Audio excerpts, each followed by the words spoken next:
រឿងទាំងអស់ដែលវាកើតឡើងគឺដើម្បីបង្រៀនមនុស្សឲ្យឆ្លាតឲ្យមនុស្សហ្នឹងយល់ឲ្យច្រើនជាងមុនបើកចិត្តឲ្យទលាជាងមុន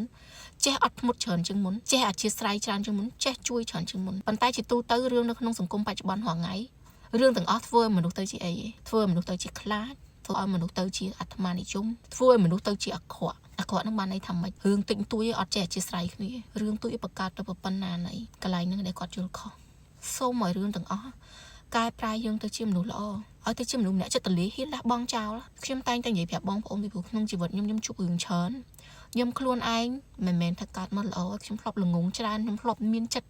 មួយពិបាកដូចគ្នាប៉ុន្តែខ្ញុំដឹងថាអ្វីដែលខ្ញុំមានហ្នឹងគឺវាខុសខ្ញុំខុសនៅពេលដែលខ្ញុំធ្វើរឿងអីមួយទៅខ្ញុំស្ដាយខ្ញុំគិតថាមានប្រយោជន៍អីខ្ញុំតែងតែសួរខ្លួនខ្ញុំជានិច្ចថាតែខ្ញុំចង់អត់ចាស់ខ្ញុំអត់ចង់ធ្វើកំហុសណាមួយទេប៉ុន្តែបើវាកើតឡើងបានន័យថាវាមិនមែននៅក្នុងចេតនារបស់ខ្ញុំ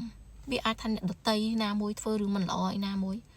រឿងអីដែលខ្ញុំត្រូវដាក់ខ្លួនខ្ញុំចូលទៅក្នុងនឹងហើយខឹងវាហើយស្អប់គុំគួនចង់យកឈ្នះចាញ់